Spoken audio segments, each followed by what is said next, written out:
What's going on, guys? Alex here, back for another video. And I am just getting back from the QLS event. It's called the Quantum Leap Systems event in Newport, Rhode Island, which I attend every single year. The team that puts it on is a Smart Real Estate Coach team. Again, they're located in Newport, Rhode Island. That's basically where I get my knowledge from in terms of real estate investing on your terms. And each and every year it gets better, it gets bigger. I meet new people and I make new friends, so it's always well worth it. And in this video, I'm going to share 3 takeaways, the 3 lessons that I got back from the event. All right, so the first takeaway is giving away my leverage too quickly. Now, what do I mean by leverage? Leverage is basically the options that you offer a seller, right? So once you give that away, you really don't have anything else to offer. And what I've been doing is sending proposals or mailing proposals too quickly when they don't even really have an understanding of what I do, right? So I might ask them the lease purchase question if they're open to it, and they might say maybe or no, and then if I follow up with them and they don't get back to me, I'll go ahead and email them or mail them the options, which basically gives up my leverage. Versus what I'm going to do now is, instead of giving them the options with numbers specific to their property, I'm going to just simply send them a letter, a form letter that's saying, hey, we're still interested. It was a pleasure speaking with you over the phone. If for any reason you're unable to sell it on your own or with a realtor, give us a call. We're local to the area. And that's basically going to basically makes me the first backup option when they're ready for an alternative solution, right? So I'm not giving away my leverage too soon on that end. Another thing that I do is I send a proposal really that same day.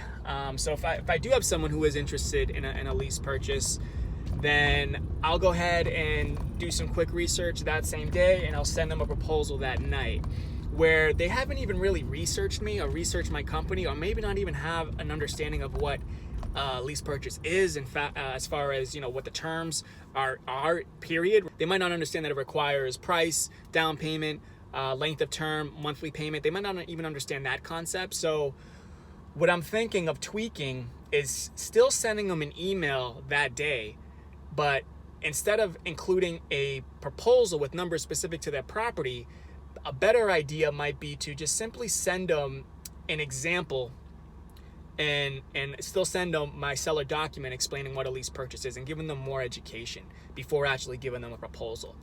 And then setting a firm date, which I'll talk about in another lesson, as far as following up, and then at that point maybe going over some real numbers now that they have a better understanding of what it means. The second lesson that I took away, which I've already alluded to, is not setting up a specific follow-up date after speaking with a seller, with a lead, with a prospect.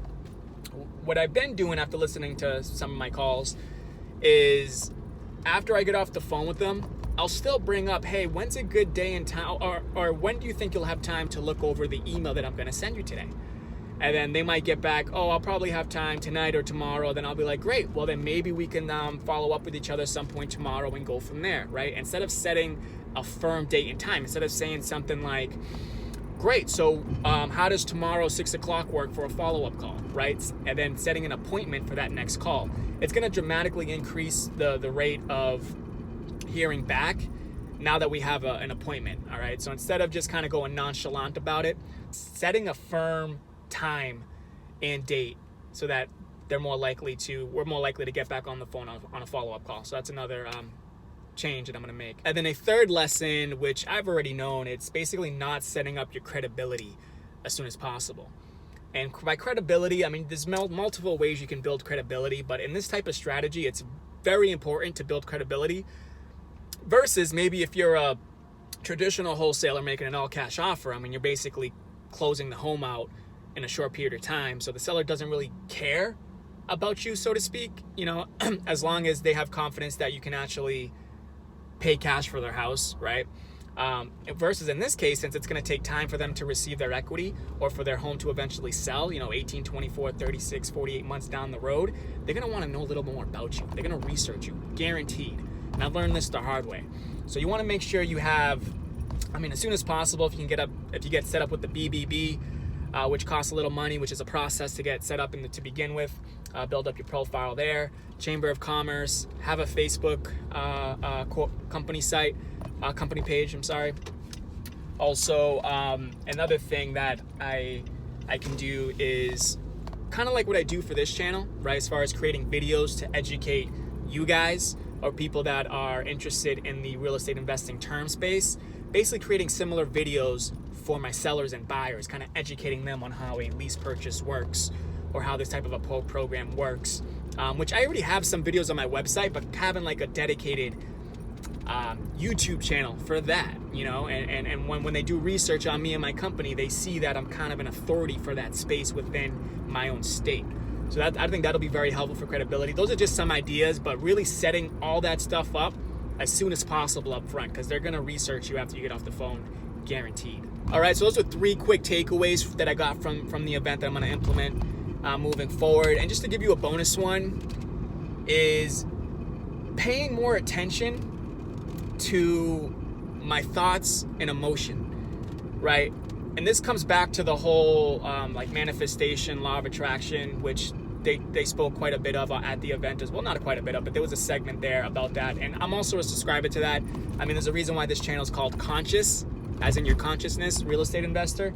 So I'm someone who meditates every single morning. I attempt to put myself in a state of gratitude and expectancy and faith and kind of like, you know, like who I want to be 5 years down the road, acting as if I'm already that person now, feeling that, being that, right? And it's a process, it takes work, but also having that at night, right? So a meditation practice in the morning and a meditation practice at night.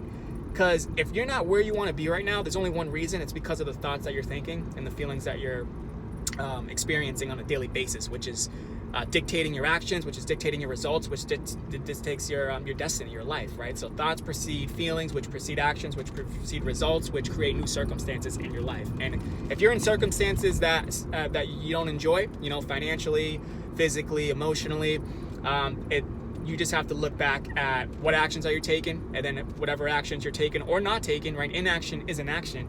Then you have to kind of look back as far as, all right, what emotions am I experiencing that are causing me to take these actions? And finally, what am I thinking to feel this way? And it comes down to your thoughts that you're thinking on a consistent basis. So putting myself in a state, again, of gratitude, of expectancy, of basically, again, who I want to be down the line, feeling that emotion right now as if I'm already that person, I think is huge. I think it speeds up the process of experiencing the results that you want.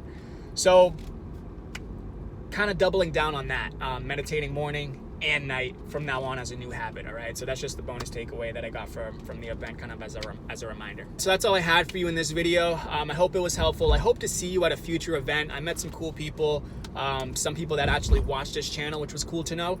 So it was nice meeting all of you guys and gals, and I hope to see everyone at a future event, meet you in person. And yeah, once again, guys, thanks for taking the time, and look out for the next one.